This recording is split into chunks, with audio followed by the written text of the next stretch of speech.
Chapter 48. How old is this message? New. It's brand new. Just been sent, Navigator Denry answered. Sully looked over at Mr. Blue. Any chance I can get a shower? A sandwich and a nap? The Time Lord stared at him incredulously.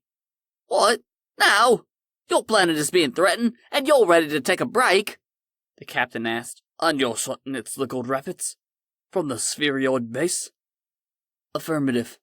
The message originated from that planet, or whatever it is, Navigator Denry said.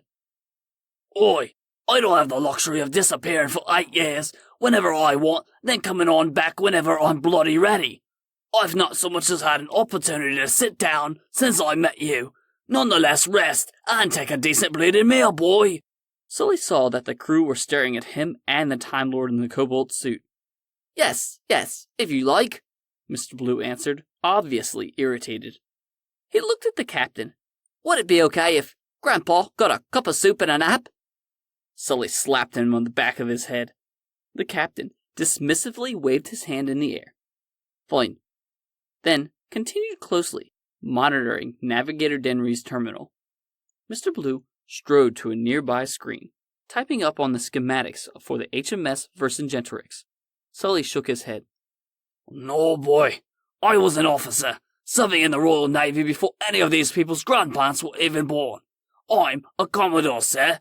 I can find my way around any vessel in Her Majesty's service. Sure you don't want to, just go back to Pedge? The Time Lord smoothed out his azure tie. She has somewhere around 15,000 deluxe suites. I'm not taking a bleeding nap inside of something that's alive. Oh, but you'll drink her coffee? Pedge makes a damn good cappuccino. I don't know what you want me to tell you. Right, silly of me. Mr. Blue sighed. Of course, you'll know your way around a Star Cruiser from 2467. Thank you. The retired Commodore turned to leave.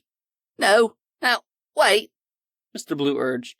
Before you go, I need you to memorize the Earth periodic table of elements. Sully crossed his arms. No, I don't think so. I'm going to get a nap and something to eat. Otherwise, why would I need to do that? It would be beneficial to know what types of elements the Gold Rapid Collective are vulnerable to. Since the Gold Rapids are silicone-based life form, it's pretty easy. Captain Jones and Navigator Denry had focused their attention back to Mr. Blue. The Time Lord observed that the rest of the crew of 4 were now his audience. Good, he turned to Sully. Remember this simple tale, and I guarantee you will know the whole Earth periodic table. Ready? Mr. Blue opened his arms wide. Harry Herman liked being big, 'cause not one force in our national Mount Goon allowed sick, puny Sasquatches. Clearly arbitrary, this kink called scads of tiny vermin to cry. Mr. Blue laughed.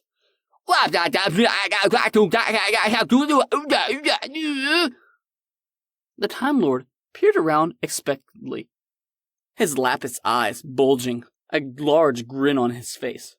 Everybody got that? Now, whom here can point out several weaknesses for silicone? Ruckus slowly raised his hand.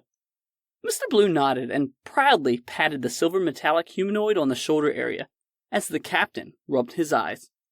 He turned to the pilot Samran. Her mouth was hanging open in what was almost a smile. Then she turned her attention back to her screen. I say, Sully, what do you think, old chap? I may need you to... Sully? The Time Lord spun in a circle and shrugged. Where did Sully go? Dr. Jones looked at him squarely. Older men typically develop bladder and prostate problems. Okay, interrupted the captain. Why don't you go ahead and save us the mystery, Mr. Blue? You seem to have a fairly sophisticated knowledge of these rapid creatures. Enlighten us. Do you think Sully will be okay? I didn't want him wandering off. Mr. Blue. The captain physically stopped the stranger from spinning around into another circle. Don't worry about your grandfather. Tell us if there's an immediate threat from the Gold. We're getting incoming transmissions from the colonies left, and they're asking us to investigate. Navigator Denry offered. Or they're wondering if it's some kind of joke? I'm not laughing. We need answers, the captain replied. The Time Lord stopped, preoccupied by something, then pointed a finger. Let me take over, he said to Navigator Denry without looking. The captain said nothing as Denry voluntarily stepped down. Dr. Jones looked over at the time traveler. Do you know what you're doing? Give a few hours, everyone. I'm going to try to establish a direct contact with the gold. Mr. Blue looked over to Ruckus. I need you to take over the pilot position. Samran began to protest. Now wait a sec. Enough. The captain held up a hand. Let the robot help. Robot is not actually the right nomenclature for what Ruckus is. I don't care, the captain barked. Dr. Jones slid her arm inside of his. Dog's bollocks then all.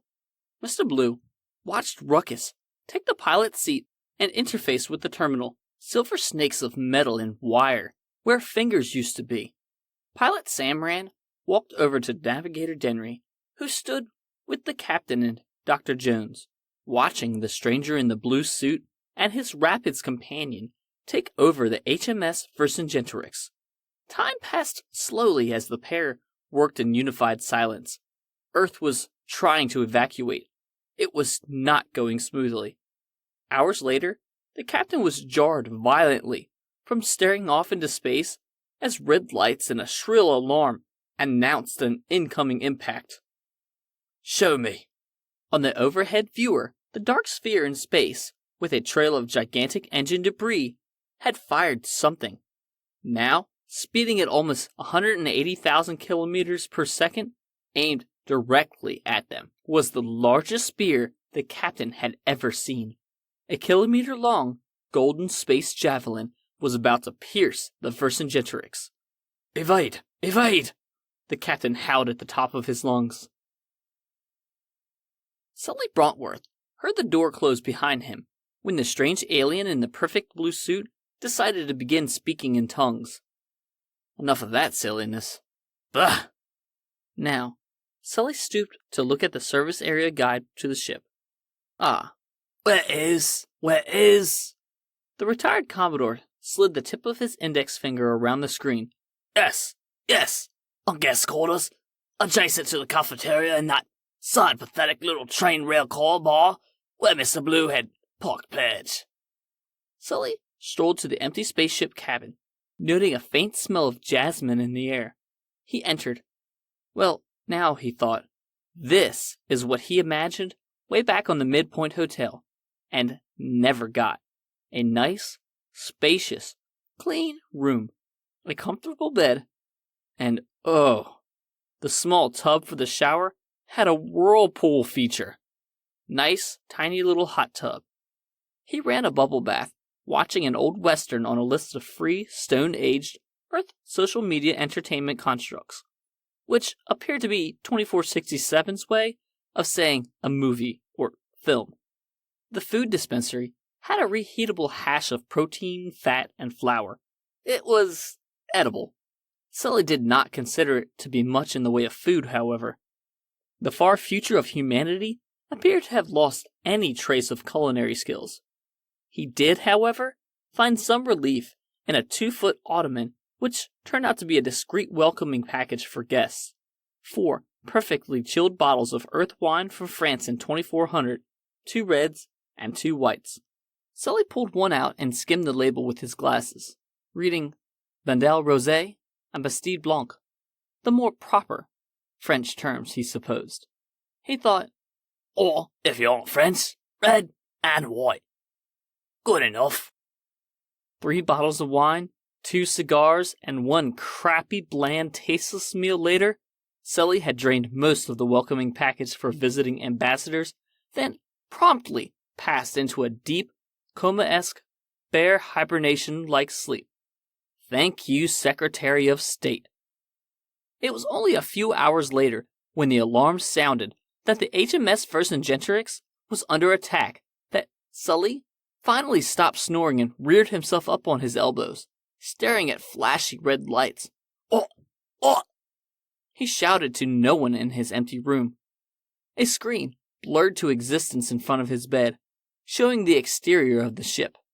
There was a gigantic, kilometer-long gold spike headed straight for the HMS Vercingetorix at a terrifying speed.